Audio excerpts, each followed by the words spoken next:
Muhammad ibn Abdillah la hawla wa la quwwata illa billah. Asyhadu an la ilaha illallah wa asyhadu anna Muhammadan abduhu wa rasuluh. Allahumma shalli wa sallim ala sayyidina Muhammad wa ala alihi wa sahbihi ajma'in. Qala Allah ta'ala fi kitabihil karim. Bismillahirrahmanirrahim. Laqad kana lakum fi Rasulillahi uswatun hasanah. Ila akhir ayat. Wa qala Nabi sallallahu alaihi wasallam, man ahya sunnati faqad ahabbani wa man ahabbani kana ma'i fil jannah. Sadaqallah sadaqa Rasulillah sallallahu alaihi wasallam. Ketua DKM beserta pengurus Masjid Jami Al-Hikmah yang insyaallah senantiasa dirahmati oleh Allah, juga para orang tua, para asatidz, para hujaj yang insyaallah senantiasa dirahmati oleh Allah. Tentunya tidak ada yang pantas kita sampaikan melainkan puji syukur kepada Allah, karena dengan rahmahnya, dengan kasih sayangnya kita bisa beribadah kepada Allah. Dan ibadah kita ini mengikuti tuntunan Nabi Muhammad. Jadi beliau Nabi Muhammad itu selalu menjaga yang namanya sholat ya dengan berjamaah. Lalu Nabi membiasakan juga setelah ba'da sholat adalah ta'lim, mengkaji ilmu agama Allah Subhanahu wa ta'ala. Itu kebiasaan Nabi dan para sahabat, karena memang dengan mempelajari ilmu Allah sehingga jadi tahu, dan dari tahu ilmunya Allah itulah akhirnya bisa amal. Dari amal itulah kita kaya pahala, balasan dari Allah Subhanahu wa ta'ala. Bagaimana orang bisa amal kalau enggak tahu dasar ilmu? Maka kedudukan orang yang punya ilmu itu sangat tinggi di mata Allah. Jadi jangan sampai malas untuk menuntut ilmu Allah Subhanahu wa ta'ala.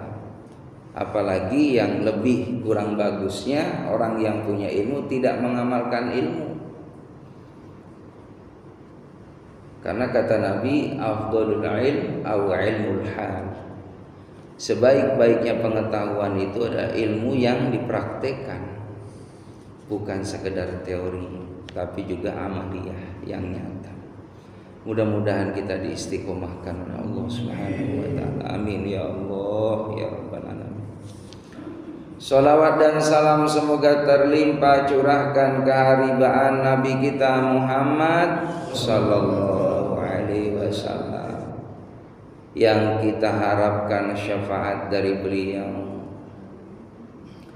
Karena memang yang namanya hidup ini jemaah rahimakumullah, yang kita andalkan itu adalah bagaimana hidup ini dapat kasih sayangnya Allah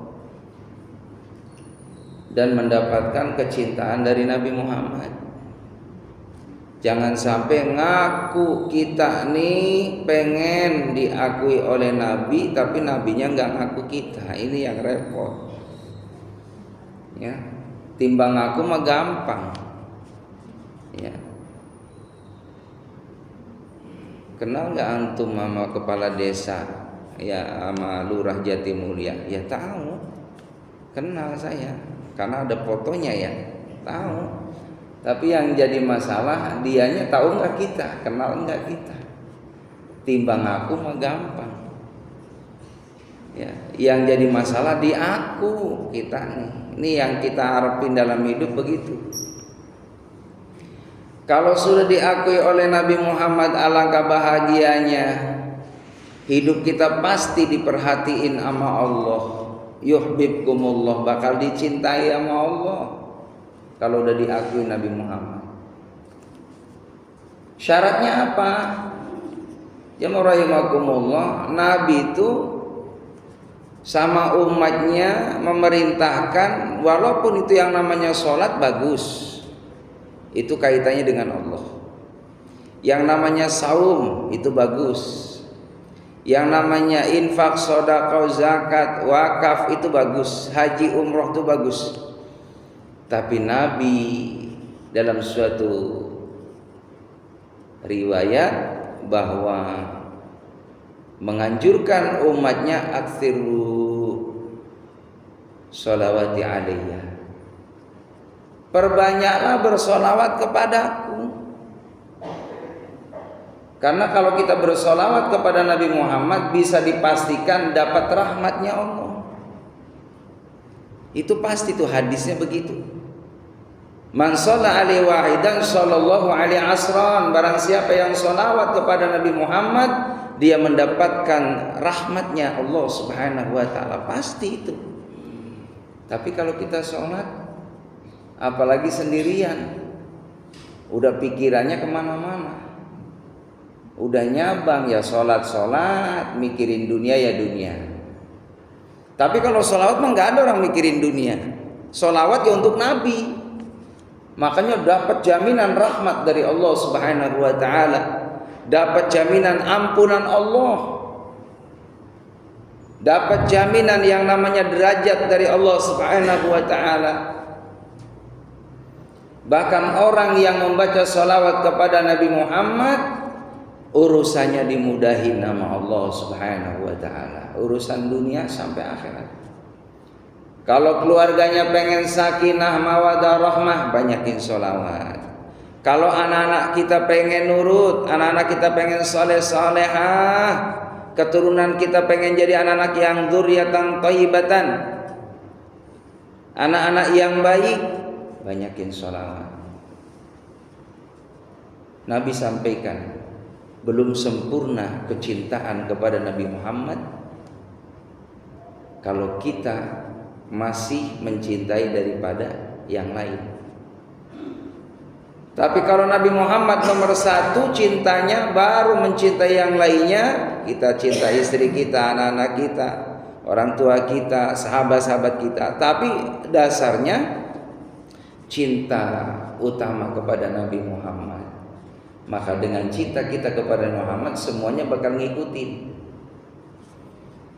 Makanya terus kita minta kepada Allah, Allahumma nas'aluka husnal mahabbah. Ya Allah, aku minta supaya benar-benar cinta kepada Muhammad. Nas'aluka husnal mahabbah. Wal mutaba'ah, kita minta supaya bisa ngikuti Nabi Muhammad. Karena yang namanya ibadah ini, jamaah rahimakumullah,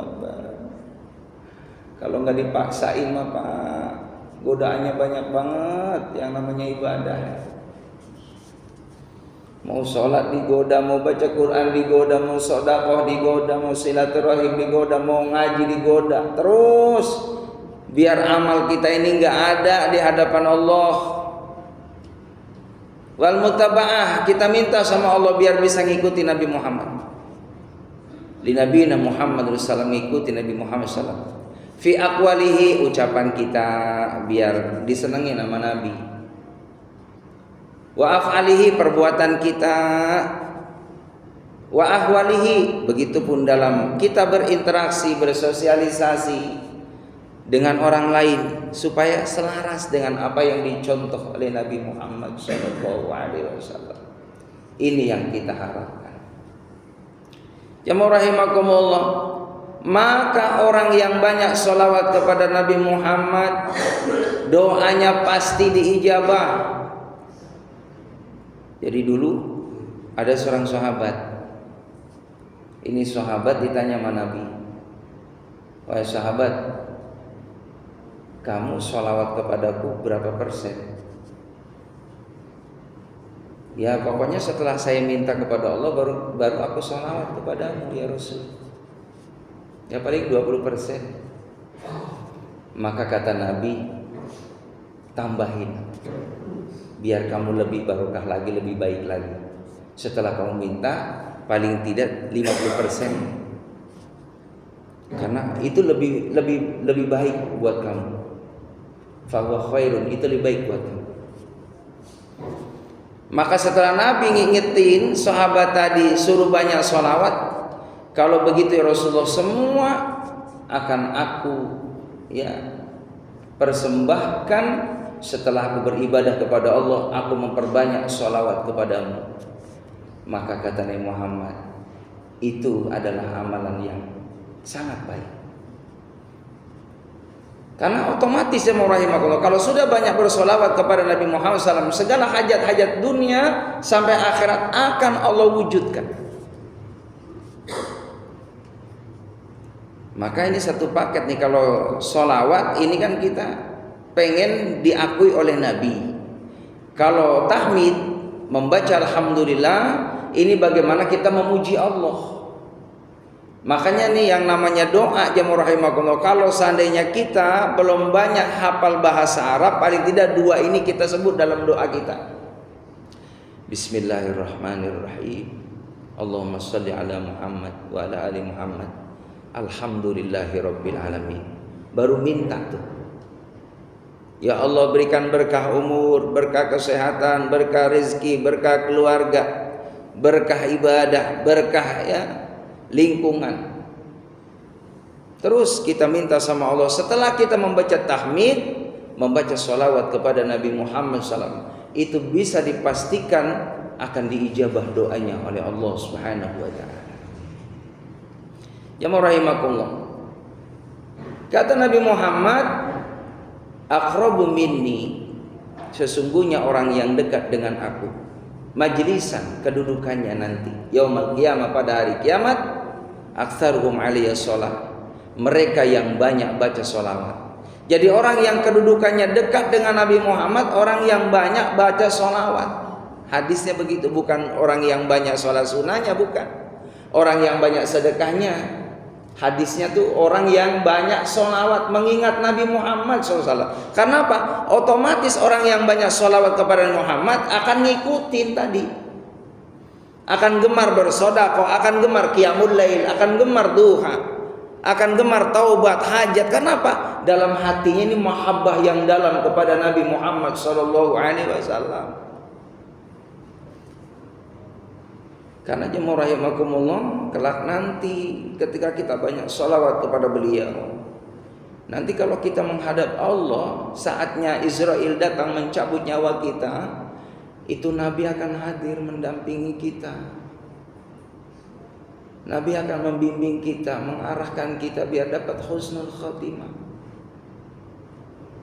Karena tadi banyaknya kita sholawat kepada Nabi Muhammad, kedudukan kita dekat dengan Nabi Muhammad, dikawal oleh Rasulullah sampai nanti di alam kubur, dikawal oleh Nabi Muhammad di padang mahsyar, terus dikawal di atas sirat, sampai Nabi membimbingnya membuka pintu surganya Allah, diantar bareng-bareng sama Rasulullah menuju surganya Allah. Jangankan kita umatnya yang cinta kepada beliau, yang banyak sholawat kepada beliau, jemaah rahimakumullah, Nabi itu siang dan malam selalu memikirkan umatnya. Jangan ada satupun yang mampir dalam nerakanya Allah. Yang dimuliakan oleh Allah Subhanahu wa ta'ala. Dalam satu riwayat, malaikat Jibril alaihissalam itu kagum kepada Nabi Muhammad. Kelak nanti di akhirat, ya rahimakumullah, syafaatnya Nabi Muhammad itu berlaku. Orang yang ada iman kepada Allah, ada kecintaan walaupun sedikit cintanya, tapi mengakui Nabi Muhammad Rasulullah, utusan Allah, itu nanti bakal dicari oleh Nabi Muhammad SAW walaupun ada dalam nerakanya Allah. Itu yang membuat malaikat Jibril kagum kepada Nabi Muhammad. Yang dimuliakan oleh Allah Subhanahu wa ta'ala. Langsung Nabi Muhammad minta kepada Allah, ya Allah, izinkan aku untuk memberikan syafaat kepada umatku. Makanya itulah diantara tawaran Allah kepada Nabi Muhammad. Ketika Allah menawarkan kepada Nabi Muhammad, ya Muhammad, apa yang kau minta di dunia ini? Mau diberikan apapun oleh Allah akan dikasih di muka bumi ini. Dulu waktu dizalimi, tidak 1, 2, 3 orang, bahkan satu kampung di kota Mekah itu kan, Nabi tidak boleh ada sedikit pun tempat untuk tinggal di Mekah sampai diusir Nabi Muhammad. Saat itu kalau minta kepada Allah pasti diijabah. Ditawarin oleh Allah Subhanahu wa taala, apa kau minta nih orang-orang yang usil dengan engkau, yang benci kepada engkau, aku berikan peringatan kepadanya? Jangan ya Allah, jangan. Biarin doa yang mustajab ini aku simpan buat nanti pertolonganku di akhirat nanti buat umatku. Jadi permohonannya seperti itu, jemaah rahimakumullah. Makanya sabarnya luar biasa baginda Nabi kita Muhammad sallallahu alaihi wasallam. Jadi bakal ngawal kita hadirin sampai nanti finish ya. Biar semua umatnya masuk surganya Allah. Nah, kita ini berharap kepada Allah jangan sampai kita ini mampir di neraka. Nauzubillah min dzalik. Walaupun ada harapan pasti nanti suatu saat akan diangkat oleh Allah Subhanahu wa taala masuk dalam surganya Allah, tapi dengan proses tadi dibakar, ya rahimakumullah. Orang ahli neraka itu Masya Allah kulitnya saban hari ya dibakar di api nerakanya Allah, lalu diutuhkan lagi oleh Allah, kembali lagi terus setiap saat seperti itu. Badalnahum juludan ya ghairaha, terus diganti lagi, utuh lagi, diganti lagi. Maka kalau ada iman kepada Allah, ada kecintaan kepada Muhammad, maka ada harapan nanti dapat syafaat dari beliau. Yang dimuliakan oleh Allah Subhanahu wa taala, maka kita sebagai umat Nabi Muhammad terus supaya mencintai beliau, belajar dari sejarah beliau. Bagaimana Nabi Muhammad SAW dari masa kecil sampai dewasa sampai tua tidak lepas yang namanya ujian. Pada pertemuan yang telah lalu saya sampaikan bagaimana sejarah Nabi Muhammad di masa kecilnya,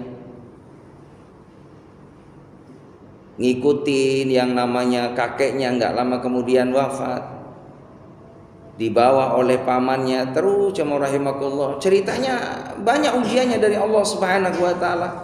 Sampai dalam suatu riwayat itu Nabi nggak mau ngerepotin keluarganya. Nabi Muhammad jemaah rahimakumullah, beliau dari masa kecil usaha. Beliau bagaimana datang ke orang yang kaya supaya dapat imbalan, maka menggembala yang namanya kambing. Itu masa kecil beliau. Makanya dikatakan jemaah yang dimuliakan oleh Allah Subhanahu wa taala, semua para nabi dan rasul Allah itu rata-rata semuanya pernah menggembala kambing. Jadi sunnah. Termasuk Nabi Muhammad beliau. Karena memang sabar Pak, dari menggembala kambing itu sabar. Sabarnya luar biasa. Maka Nabi enggak mau ngerepotin. Tetap beliau ya, supaya bagaimana mendapatkan imbalan setelah kerjanya itu dilakukan oleh Nabi Muhammad. Jadi tidak mau ngerepotin keluarganya, walaupun sangat diperhatikan oleh kakeknya saat itu. Di dalam suatu riwayat dalam sirah nabawiyah ini, Abdul Muthalib itu punya yang namanya hambal gitu, yang namanya tempat karpet seperti ini di Masjidil Haram di dekat Ka'bah. Maka tidak ada seorang pun anak-anaknya yang berani itu menempati tempat yang istimewa yang biasa Abdul Muthalib ya untuk banyak melakukan ibadah di sana. Suatu ketika jemaah rahimakumullah, Nabi menghampiri Nabi Muhammad masa kecilnya. Nabi Muhammad mendatangi daripada tempatnya yang istimewa itu untuk tinggal di sana, untuk duduk di sana. Maka ketahuanlah oleh Abu Thalib ya, paman-paman yang lain, Abbas ya. Maka dilaranglah jemaah rahimakumullah. Lalu ketahuan oleh Abdul Muthalib biarkan ini Muhammad untuk bisa menikmati tempat kakeknya. Kalau yang lain bolehlah, tidak boleh. Tapi ini spesial khusus buat cucuku yang dia yatim piatu, yang dia luar biasa ya, ujian dari Allah Subhanahu wa taala, mengalami penderitaan yang terus menerus. Maka tempat yang istimewa ini yang belum ada satupun yang berani menempati itu kecuali baginda Nabi kita Muhammad SAW yang diizinkan oleh kakeknya. Karena memang bentuk cintanya, bentuk sayangnya kakeknya kepada Nabi Muhammad SAW. Karena memang Abdul Muthalib tahu persis bagaimana rasa hatinya seorang yang ditinggal ayah, bundanya Pak, usia 6 tahun, coba, yatim piatu. Itu ujian baginda Nabi Muhammad SAW yang luar biasa. Lalu dibesarkan oleh pamannya Abdul Muthalib. Terus diajarin oleh Abdul Muthalib bagaimana ya menjadi orang yang memang pekerja keras. Berjalannya waktu, zaman yang dimuliakan oleh Allah Subhanahu wa taala, Nabi pun belajar untuk berdagang. Karena ada seorang yang memang terkenal saudagar yang kaya raya yang namanya Siti Aminah, Siti Khadijah radhiyallahu anha. Jadi Siti Khadijah ini wanita yang kaya raya, yang dia pengusaha, sehingga bukan hanya 1, 2, 3, banyak puluhan orang yang dia datang mengambil barangnya lalu berdagang ke Syam, ke Syria, ada yang ke Yaman. Itu Nabi masa remajanya, karena nggak mau ngerepotin, ya mau rahimakumullah, ke keluarganya. Padahal dalam satu riwayat ini ya kakeknya beliau Abdul Muthalib itu orang mampu. Ya. Kalau Abu Thalib itu mampu tapi anaknya banyak. Nah, makanya nggak mau ngerepotin. Nabi berdagang jemaah rahimakumullah. Dalam ya, perjalanan dagangnya itu luar biasa. Banyak mendapatkan pundi-pundi rezeki karena memang beliau bisa cara ya menawarkan barangnya, interaksi dengan ya konsumen luar biasa, penuh dengan ramah, tutur bahasa yang lembut. Ini yang membuat para konsumen ini simpatik dengan Nabi Muhammad, sehingga para pelanggannya itu luar biasa. Menurut suatu riwayat itu, walaupun banyak pesaing ya orang yang jualan dengan barang yang sama, tapi yang lebih banyak peminatnya hanya Nabi Muhammad, sampai antri Pak, sampai kehabisan itu barang jualannya Nabi Muhammad. Jemaah yang dimuliakan oleh Allah Subhanahu wa taala, dalam cerita di usia 15 tahun Nabi Muhammad ini pernah terjadi yang namanya perang Al-Fijar.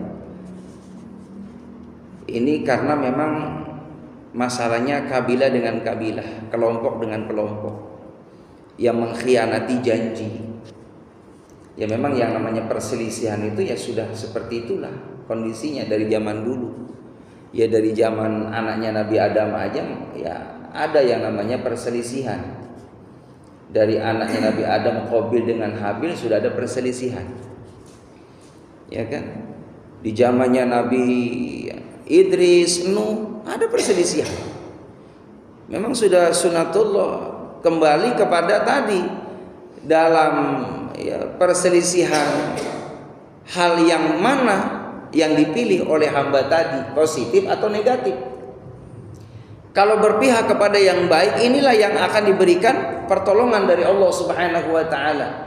Karena memang ceritanya seperti itu. Dari zaman dulu orang yang selalu melanggar hukum-hukum Allah itu ceritanya pasti bakal sengsara, nggak nyaman Pak. Maka jemaah rahimakumullah, ini perang Al-Fijar ini suku dengan suku di kota Makkah kurang lebih 4 tahun lamanya. Dan Nabi di situ usia 15 tahun ikut juga berperang. Karena melawan orang-orang yang menantang hukum ya kebenaran. Di situ yang punya kekuasaan dia ya sewenang-wenang ada orang yang memang dia punya kekuatan fisik, dia menganiaya orang yang lemah, maka dari kalangan keluarga Nabi Muhammad ini membela agar supaya jangan berkelanjutan yang namanya kezaliman seperti itu. Maka Nabi ikut perang di situ jamaah rahimakumullah, yang akhirnya ya kemenangan pada pihak keluarga baginda Nabi kita Muhammad sallallahu alaihi wasallam. Yang dimuliakan oleh Allah Subhanahu wa taala. Jadi memang ya sejarah Nabi ini Nabi aktif, Pak. Ya, Nabi aktif. Di saat usaha ya usaha, di saat ada peperangan ya Nabi ikut juga. Sambil belajar strateginya. Ya, dididik sebagai orang yang tangguh, orang yang kuat. Itu pribadi Nabi kita Muhammad sallallahu alaihi wasallam, dan memiliki tawakal yang luar biasa. Ya, penyerahan secara totalitas kepada Allah Subhanahu wa taala, sehingga jamaah rahimakumullah Nabi selalu mendapatkan kemenangan di dalam mengikuti perang ya dengan keluarga suku Quraisy itu. Yang akhirnya walaupun Nabi sendiri pun tetap mendapatkan teror ya, karena memang punya misi yang baik. Karena calon nabi dan rasulnya Allah Subhanahu wa taala. Dalam perjalanannya jemaah yang dimuliakan oleh Allah Subhanahu wa taala, berjalannya waktu tadi usia 15 sampai 20 terus berlanjut ya. Akhirnya Nabi menikah dengan Siti Khadijah radhiyallahu anha. Dan saat itu pun banyak orang yang tidak suka. Karena memang Siti Khadijah itu ya cantik, ya kaya raya. Sementara di sisi lain tadi gitu kan, Nabi dalam kondisi ya orang yang ikut, ya pamannya, kakeknya, ada cemburu sosial bagi orang-orang yang dulu simpatik dengan Siti Khadijah radhiyallahu. Itu pun terus mendapatkan teror terus dengan sabarnya. Maka berjalannya waktu yang dimuliakan oleh Allah Subhanahu wa taala, Nabi Muhammad menikah dengan Siti Khadijah. Yang menurut riwayat ini Siti Khadijah ini janda, punya anak dua, dan semuanya dibimbing oleh baginda Nabi kita Muhammad SAW. Semuanya soleh, jadi putra dan putri, jadi ayah sambung.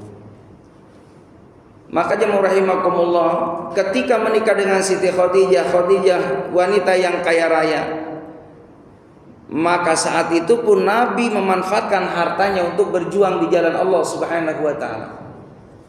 Membantu fakir miskin, anak-anak yatim, sehingga enggak ada orang yang susah di sana. Sampai Nabi berpesan kepada para sahabat, ini wasiat Nabi. Pegang teguhlah dalam kehidupan dunia ini, yang pertama Al-Qur'an sebagai pedoman hidup. Lalu yang kedua sunnah. Kalau kita hidup pengen mendapatkan petunjuk dari Allah Subhanahu wa taala, keselamatan, kesenangan, kebahagiaan, kesuksesan, kesejahteraan, maka jadikan Quran sebagai petunjuk, sebagai hudan. Kita baca, kita hayati, kita pahami, kita amalkan. Karena Al-Quran ini lengkap jamaah rahimakumullah. Sepertiga isinya adalah akidah, sepertiga adalah hukum-hukum syariat, sepertiganya adalah sirah, sejarah orang-orang soleh.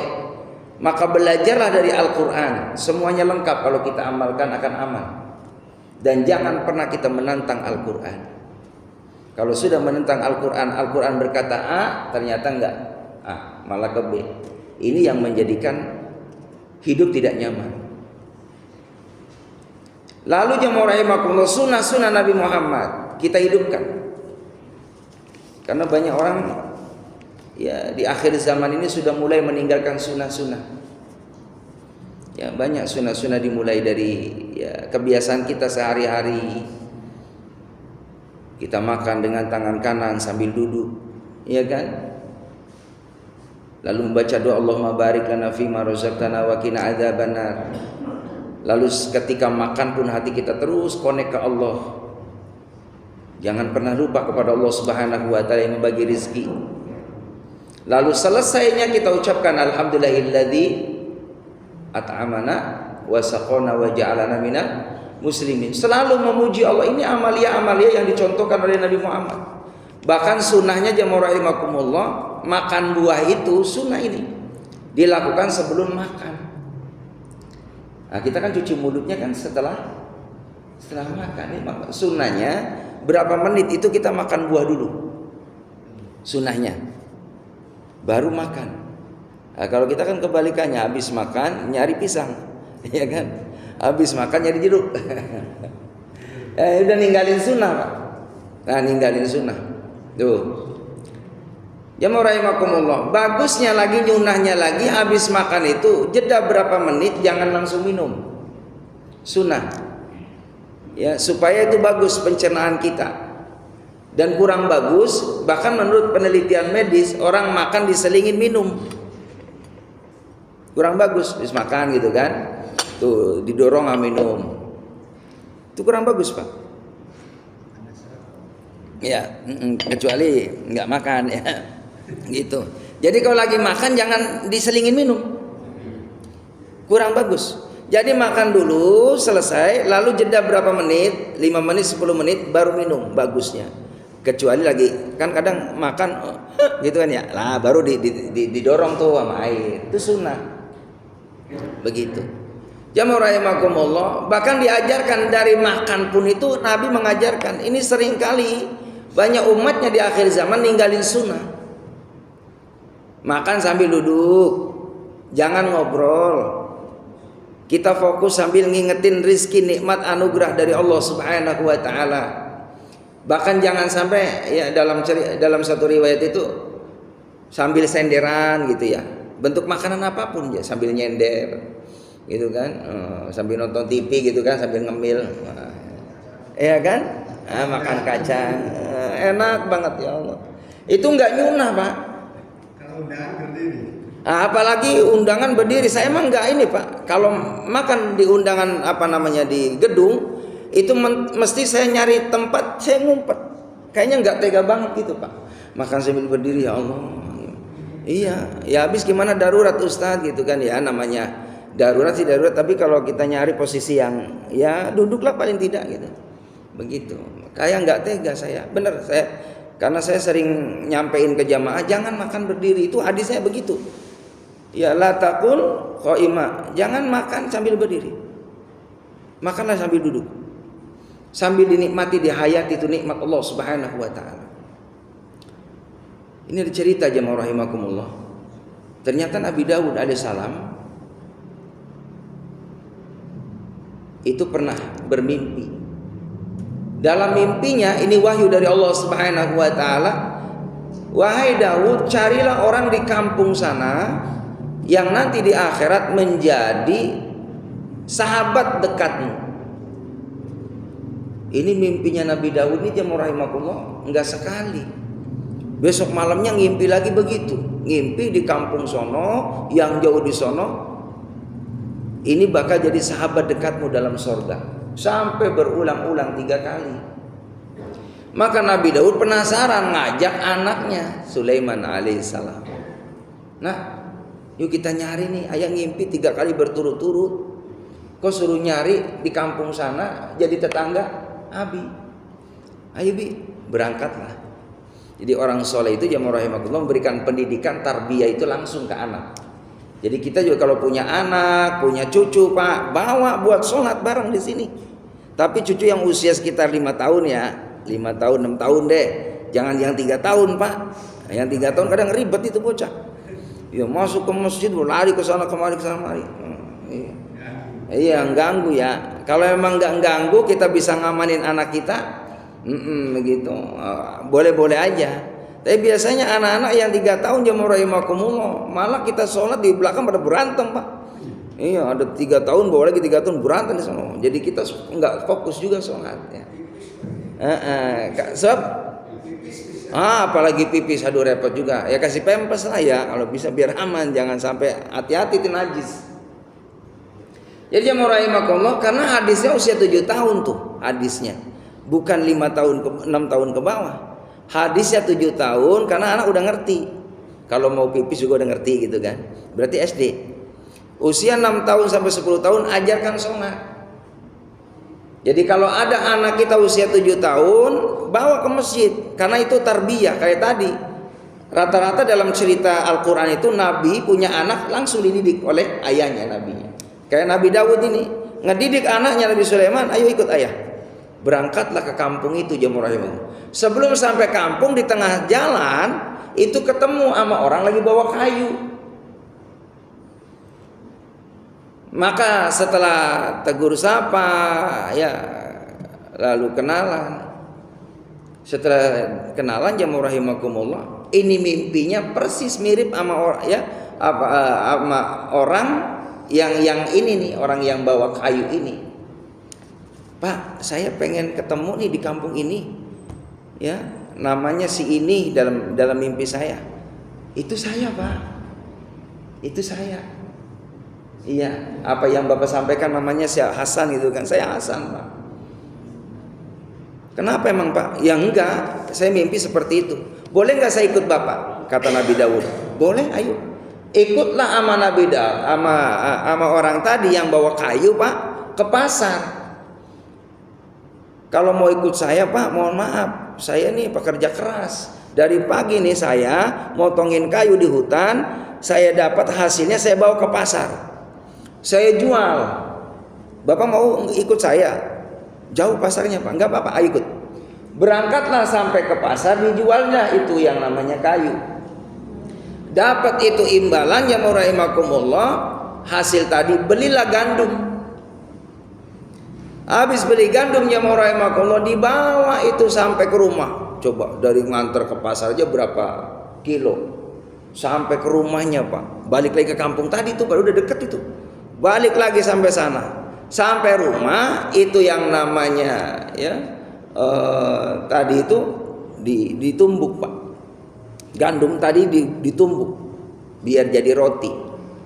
Habis jadi roti Jamur Rahimakumullah, nanti dulu ya, saya mau masak dulu. Ini kebetulan saya kalau nggak masak, nggak sehari nggak kerja, saya nggak dapat, nggak bisa makan keluarga saya. Jadi saya tiap hari seperti ini, ya, ditumbuklah. Lalu dimasak jadi roti Jamur Rahimakumullah. Maka disajikan itu makanan roti tadi, dinikmati oleh orang yang sahibul bait. Apa yang dikatakan? Alhamdulillah, alhamdulillah, alhamdulillah. Sambil meneteskan air mata memuji Allah Subhanahu wa taala. Kenapa kau puji Allah dengan kalimat itu? Bagaimana saya enggak memuji Allah Subhanahu wa taala, wahai Tuhan? Aku pagi bisa beraktivitas memotong kayu-kayu di hutan itu. Kalau enggak ditolong sama Allah, saya enggak dapat yang namanya rezeki ini, wahai Tuhan. Lalu saya dapat kayu, saya jual sampai ke sana ke pasar. Orang yang membeli kayu ini kalau enggak diizinin sama Allah, saya enggak dapat rezeki, Tuhan. Lalu saya bawa itu ke rumah. Sampailah di rumah, saya masak itu roti atas izin Allah matang.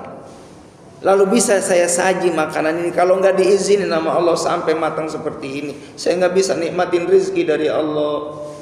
Jadi sebelum makan itu dia nangis baca Alhamdulillah, Alhamdulillah, Alhamdulillah, Alhamdulillah. Itu yang menyebabkan orang tadi jadi tetangganya Nabi Daud alaihissalam. Orang yang pekerja keras, orang yang mencari rezeki yang diberikan berkah oleh Allah SWT, tidak pernah melupakan yang ngasih rezeki. Makanya Jamur Rahimakumullah tadi pesan, hidupkan amalia-amalia yang baik sesuai dengan Al-Quran, sunnah baginda Nabi kita Muhammad SAW. Pesan Nabi Muhammad berikutnya, sayangi fakir miskin, sayangi anak yatim.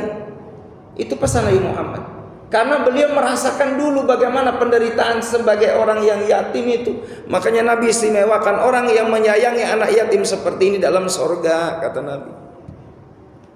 Maka kalau kita lihat ada sebelah kanan kiri tetangga kita, dia tidak punya ayah ibu, hadirin mohon maaf, jangan saya mereka anak yatim di malam hari mengelus-elus perutnya karena lapar, sementara kita berlebihan uang kita simpan, lalu kita tidak ibah kepada mereka. Mohon maaf, takut kita disindir oleh Allah.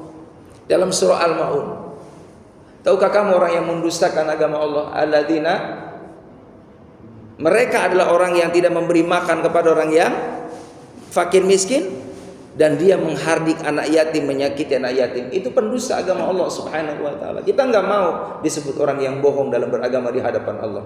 Maka tunaikan hak kita, kewajibannya sesuai dengan ajakan Nabi Muhammad. Dari sini barangkali ada yang perlu ditanyakan, Pak, dipersilakan.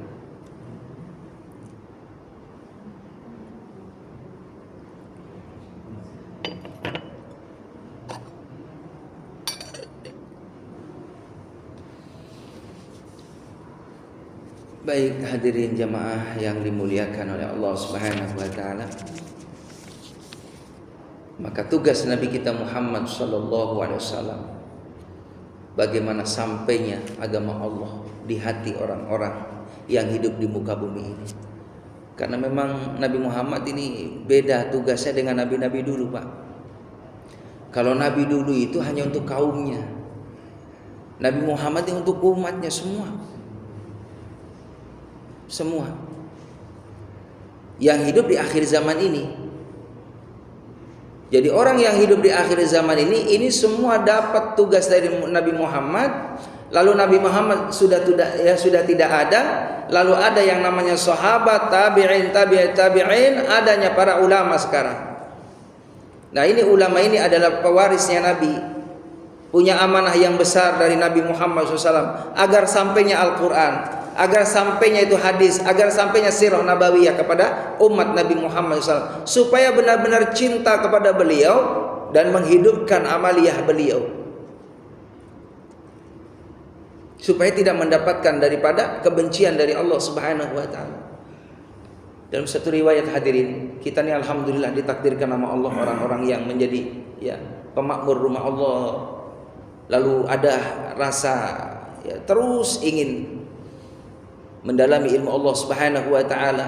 Dalam hadis qudsi, ini ahammu, aku ini kalau sudah melihat hambaku di muka bumi ini, rasanya ingin menurunkan yang namanya bala musibah, hadirin, bencana. Ini kalau Allah sudah turunkan, jamaah rahimakumullah, nggak ada yang bisa nolak, Pak. Kalau Allah sudah memberikan ayat-ayatnya, ada gunung, ada gempa, ada banjir, ada angin dan lain sebagainya. Kalau Allah mau turunkan semua, bagi Allah mudah, Pak. Agar menjadi peringatan buat orang-orang yang lalai kepada Allah Subhanahu wa taala. Akan tetapi kata Nabi dalam hadis qudsi itu, akan tetapi ketika Allah akan menurunkan azab itu, Allah masih melihat ada orang yang bersungguh-sungguh itu menghidupkan rumah Allah Subhanahu wa taala. Karena memang yang namanya masjid-masjid di muka bumi ini adalah rumahnya Allah. Dalam suatu keterangan kata Nabi Muhammad, barang siapa orang yang datang menghidupkan rumah-rumah Allah Subhanahu wa taala, lalu dia minta di sana, minta kemudahan urusan dunia akhirat, minta supaya diampuni dosanya, minta supaya mendapatkan pertolongan dari Allah, enggak mungkin dia ditolak sama Allah Subhanahu wa taala. Mendapatkan jaminan orang-orang yang datang menjadi tamu Allah Subhanahu wa taala diistimewakan oleh Allah. Dan itu menjadi peredam murkanya Allah. Ketika Allah melihat di masjid masih ada orang yang datang azan, ada yang qomat, ada yang imam, ada yang makmum, maka Allah enggak turunin itu yang namanya bala tadi. Lalu yang kedua, jemaah rahimakumullah, ternyata menjadi peredam murkanya Allah Subhanahu wa taala ada orang-orang yang memang dia terus menjalin hubungan silaturahim. Dan itu kita dapati ada di majlis taklim seperti ini. Kalau enggak begini kita enggak ketemu lagi. Mudah-mudahan kita termasuk orang-orang yang terus diistiqomahkan oleh Allah Subhanahu wa taala, haus dengan amal soleh hingga nanti kita layak menjadi orang yang mendapatkan kemenangan dunia dan akhirat. Amin ya rabbal alamin. Itu saja yang dapat saya sampaikan. Yang benar dari Allah, yang salah adalah kedaifan saya. Subhanaka wa bihamdika asyhadu an la ilaha illa anta astaghfiruka wa atubu ilaik. Alhamdulillah rabbil alamin. Terima kasih. Assalamualaikum warahmatullahi wabarakatuh.